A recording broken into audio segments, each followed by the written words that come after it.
Right, hello again. This is the fourth pattern that we tied at the fly tying demo on Thursday, and that is a fly requested by Keith for a floating shrimp pattern.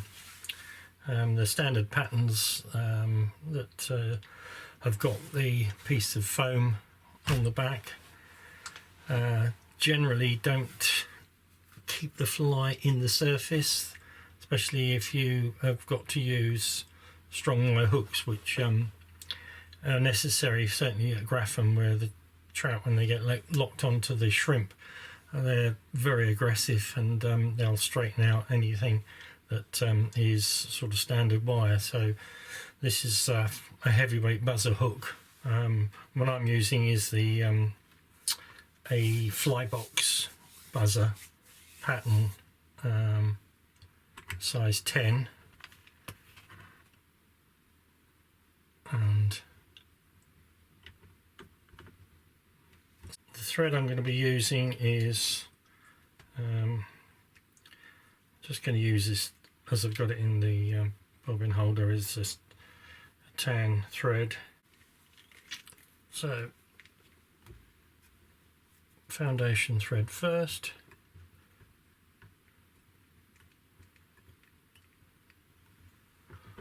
and true Lindsay Simpson style,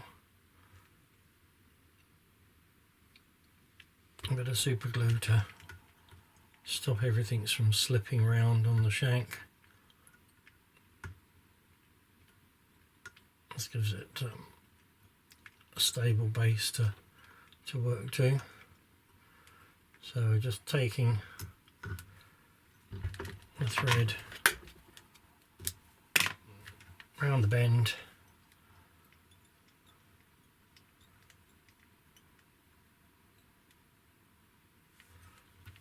and then just remove the fibres, the excess super glue. Right, so we want some feelers, which in this case are partridge, grey partridge. So I'm going to strip off a reasonable bunch, and then they get tied in, projecting over the end of the hook, and just making sure they're tied directly on top of the shank. Okay, and then I'll just bind down those waste fibres and then return the thread. I'm going to make it a little bit easier for myself and just turn that in the vise a little bit. And the ribbing on this is, I'm using brown mono. I think this is about £12, but just something that shows up on the foam back, and I'm just squashing the end of the nylon so that it doesn't pull out when you tie it in.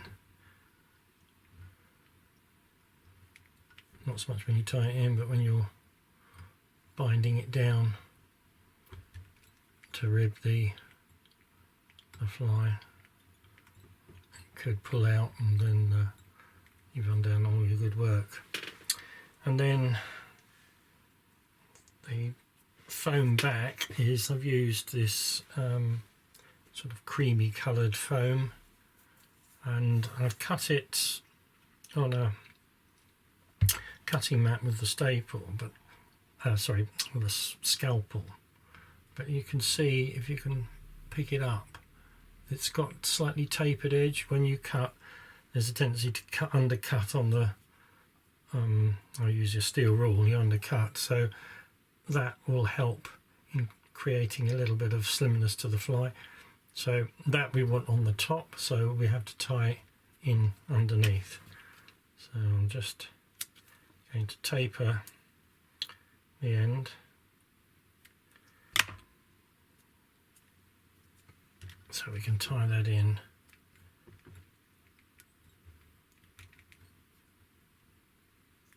I'll just set it on top of the shank, bind that in, and then just pulling it,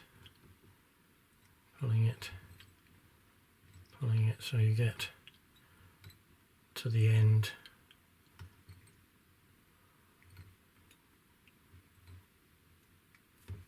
Where the feelers are.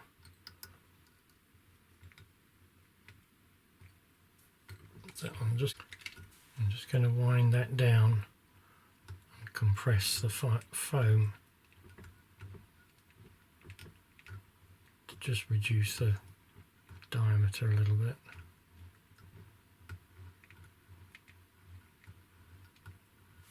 And then we're ready to put the dubbing in. And in this case I'm using something I've mixed up. It's a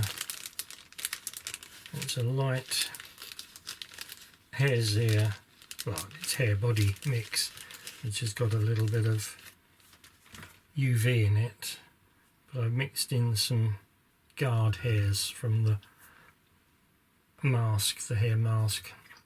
Just, we need this sort of fairly spiky to give the impression of the legs of the shrimp.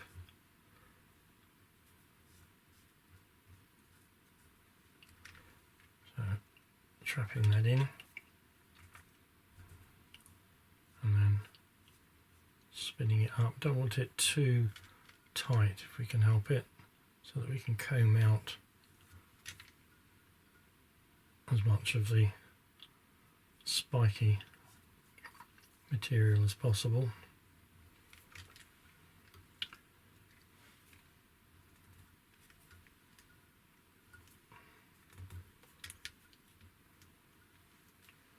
So winding that down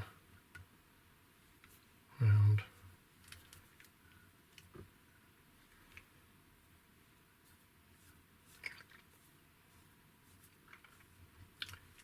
And we want to be about 2 mil back from the eye. I'm just going to pull that back up in the vise, and could do with just a tad more on that.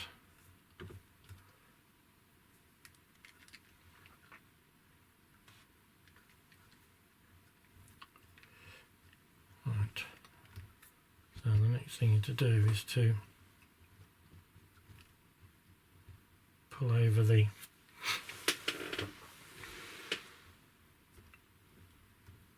to tie in the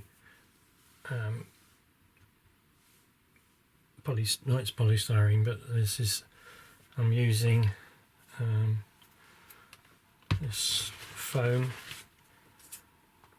I'm using this sort of light pinky colour, I suppose. In the evening I think we tied in an orange one, but I think this might be a slightly better colour, and this is a smaller one. What I'm doing is putting it into the old-fashioned way of, I'm used to tie booby eyes, but just tying it into a stocking.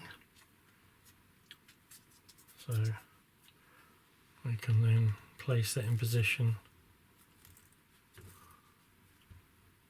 tie that in, binding it towards the eye.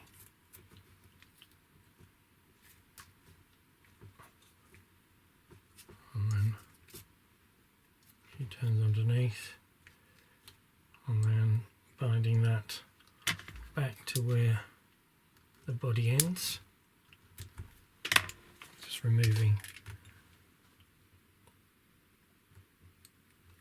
that.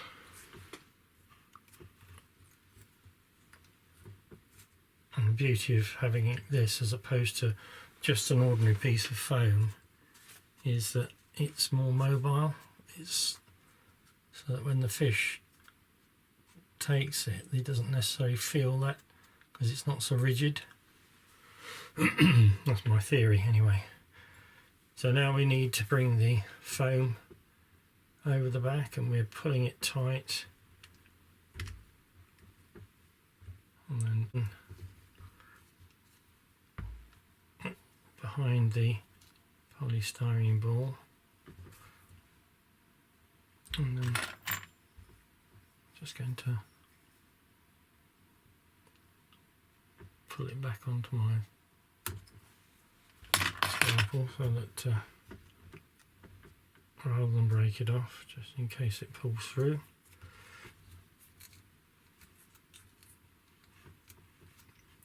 And then we got to finally rib the fly with the mono.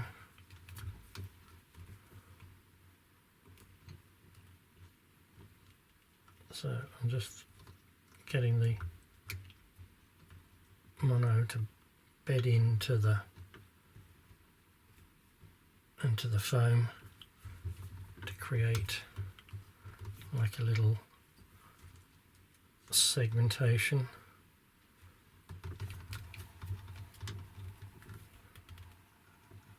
Pulling it down.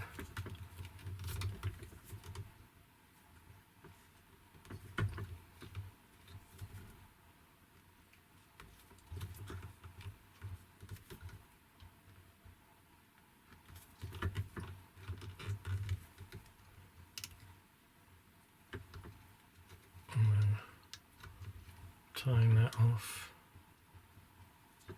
underneath.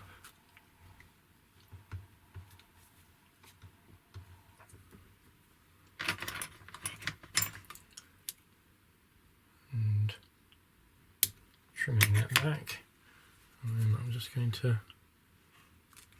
wind back with the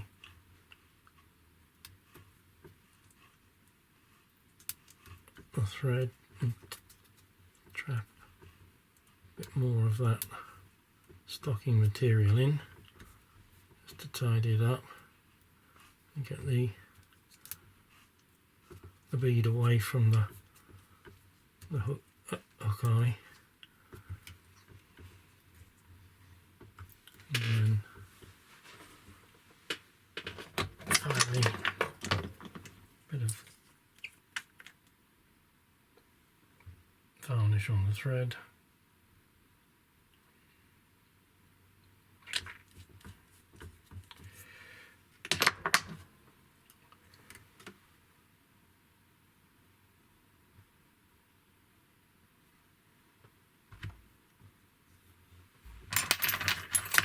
And do a whip finish over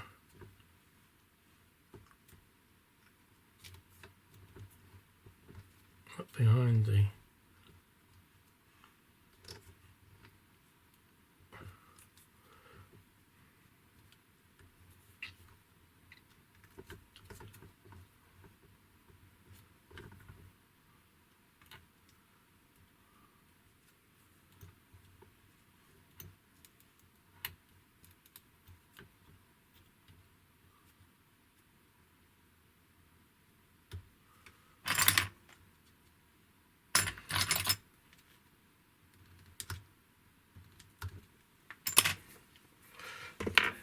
Right, finally we need to comb out the legs with a bit of Velcro. Little tool here.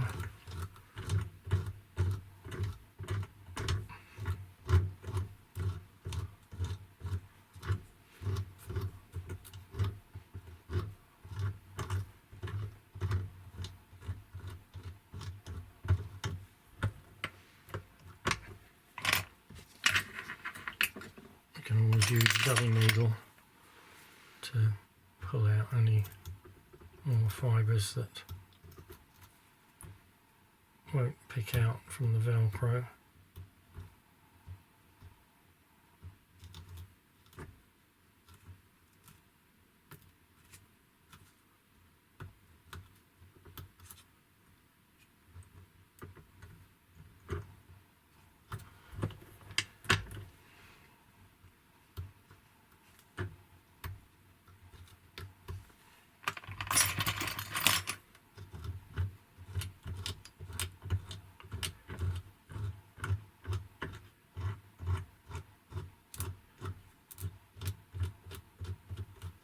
can adjust the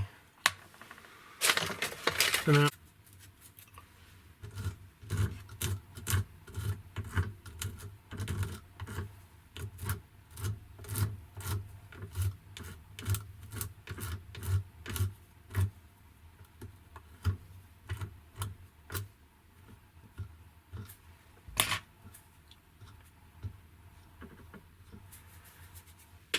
And then just over the back, I'm just going to put a very thin line of brown,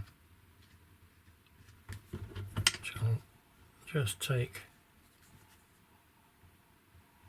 off the residue.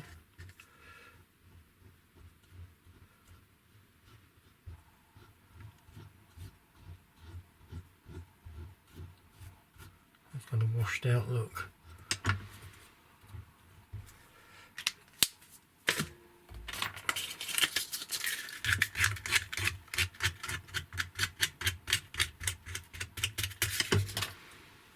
And there you have a floating shrimp.